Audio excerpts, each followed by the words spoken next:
Hello! Wow, I can't remember the last time I made a video. I know it's been a really long time. Really, really long time. Longer than I would want to say. I remember when I started doing videos, I was like, I'm going to share God and share my Christian journey with people. And I want people to see what a real Christian is.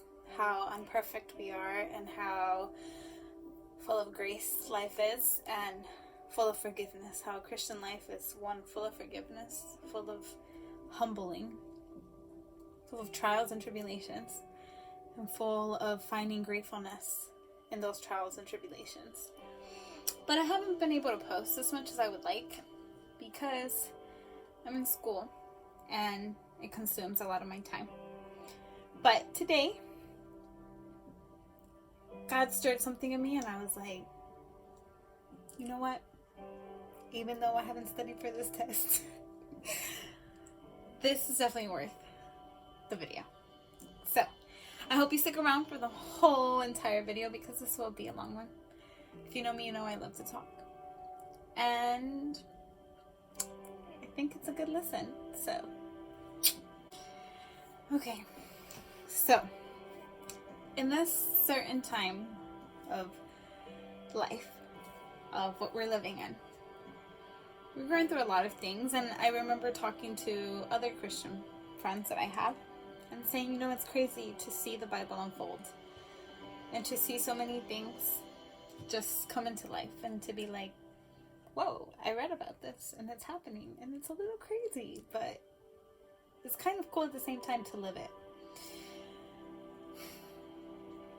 So today, I walk into class. One of my friends has been sick. And last night she did tell us, and I say us as in our little group chat that we have, because we help each other study and, you know, be better and worry together and pray together too. She told us, she was like, you know, still not feeling 100% better. I'm coughing a little, and out of common courtesy, I'm going to wear a mask. To me, it doesn't faze me to see someone with a mask. Maybe I'm immune to something like that because, yes, I work in the medical field. And it's crazy because, I don't know, she has been on my mind so heavily for the past week. Stop. And it's just so crazy how things happen, you know? So I was like, God, you know, whatever she's going through, maybe it's just physical, maybe it's spiritual, maybe it's something more. But whatever she's going through, you know, cover her and help her get better. And I walk into class. Our class is smaller now. We just had midterms, and classes get smaller after midterms, I've heard. I'm thankful that everyone at my table is still there. And I definitely think that we wouldn't be able to be there if it wasn't for each other's support. And it's funny because as soon as I walk through that room, I feel a heaviness. I feel tension.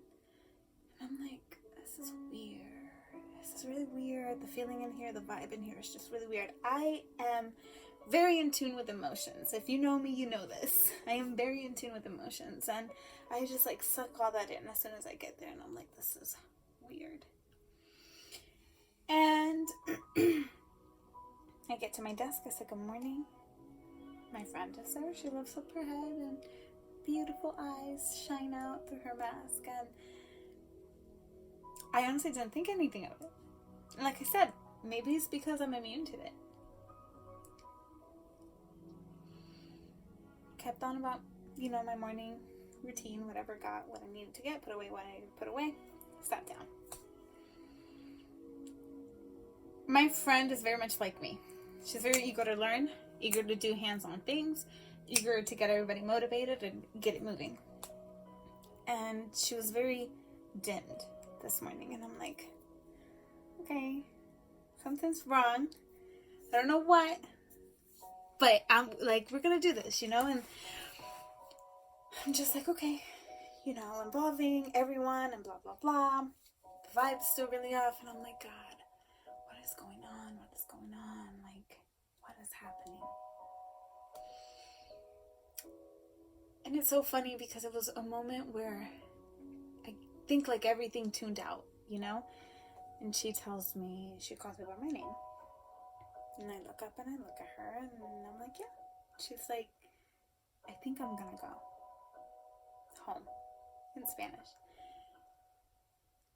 And I'm like, okay. I'm like, are you not feeling well? Like, is everything okay? I'm gonna try not to cry because I am a strong Hispanic woman. But I am a very emotional Hispanic woman, so I might cry. 9 times out of 10 I cry. And she said, I don't feel comfortable. And she said, you don't get it. Like, I told her, I was like, no, She was like, people keep looking at me. And I'm not gonna lie, I saw people looking at her. From the moment that I walked in, I saw people looking at her. And I even said to myself, like, I wanted to say, like, what are you looking at her for? Like, have you never seen a person wearing a mask? And then I'm like, okay, that's not very Proverbs 31 of me. So, let me chill. Just be like, like, stop staring at her in my mind. Like, I'm stare at you too, stop staring at her. So, after that, I motivate her. I'm like, don't pay attention to them. Like, stay focused, concentrate on the work. And then she said, no. You were not here when I walked in. And it broke my heart in a way that's way too familiar to me. Because without her having to say a word, I already knew what was going on. And it took me back to a very personal place. I, as a minority, have experienced people telling me that I'm an anchor child. People are telling me that my kind are thieves, murderers, rapists, leeches of the system. That I need to go back to my country, that my parents need to go back to my country, or can you please repeat that because I don't understand you? Racial profiling, that's what that is. Needless to say, my friend is Asian. And it took me to a much deeper place because I knew what she felt. I knew what she meant. And I'm just like, wow, like, how scary is it to live in a world where people are treating people inhumanely? I've always said, and somebody probably famous said this, and that's why I stuck to it. So if you know who said it, let me know, because I probably heard it or read it somewhere. I see humans, but I see no humanity. I got home, and I turned on the TV and I watched The Real. I love The Real. And I don't get to watch it every day. I only watch it on my days off when I'm eating breakfast or lunch. And today's case was lunch. And I'm watching an episode from like 5 days ago or something. And they start talking about how, I can't remember if it was San Francisco or San Diego. I don't really know. There was an Asian older man. I'm not 100% sure of the story, but there was an Asian older man. I think he was collecting cans from trash cans, I think, at an apartment complex. And I saw like 5 seconds of that video, but it brought me back to the same emotion, because in the video, and I haven't been on social media for a while. I turned it on for my dad's birthday or whatever, because it takes up a lot of my time, because I have no control and I will keep scrolling. So I haven't been on social media. I am going to be today for the purpose of this video, because I do want to share it. But besides that, I haven't, so I don't know what's going on in the world.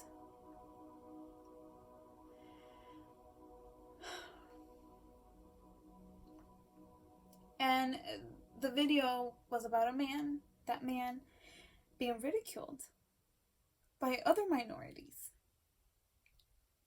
And the man was crying, like hysterically crying, because these people were being so mean and saying such mean things to him. Now, call me ignorant, by all means. Call me ignorant. But as far as I know, viruses, diseases, illnesses take no look at race, take no look at age, take no look at gender. And if you, as a minority, and I say this because I've gone through this, are ridiculing other people, you, in my book, are a hypocrite. You, in my book, are so ignorant. I saw that man and I literally was like, how would I feel if that man on that video was my father, was my grandfather, was my uncle, was my brother? How would you feel if it was your family member? How does the mom feel of either party? I just think that racial profiling has gone out of hand. I think that we live in a world that is so insensible. I think that people are losing their minds in so many ways and levels, and I think it is extremely sad.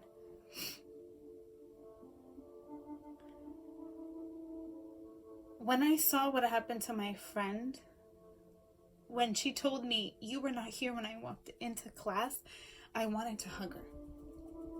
Because without having her share her story to me, I knew exactly what had happened. And I felt extremely bad that somebody, especially a room full of people that are going to school to become medical professionals, would do that. Made me scared. Scared of the world that is building. Scared of the medical professionals that are going into the field. But as I told her, I said, you have a crown that God put on your head. Lift it up. And anytime that things like this happen, always remember to lift your head high. Because you are not of this world. And if there's anything that maybe I want you or anyone to get from this video, there's always the saying that I like to refer to as, when you point a finger at someone, always remember there's 3 fingers pointing right back at you. No one has their hands clean. No one can point the finger at people thinking they're perfect, because there is no perfectness. And if you as a minority are going around treating other minorities as these people are, I will definitely keep you in my prayers. And I hope that you or anyone that you love ever goes through anything like this. And if you have gone or are going through something like this, always lift your head up high. And always know that your judge is Christ. His love is given freely. Freely. And that's all. Sorry for this long video. I hope everyone has a good night. And pray for me. Pray for my tests, for all of our tests, for everyone going to school, for everyone getting prepared to become any kind of profession. That they do it with a heart full of empathy, full of humanity, and full of humbleness. God bless us all.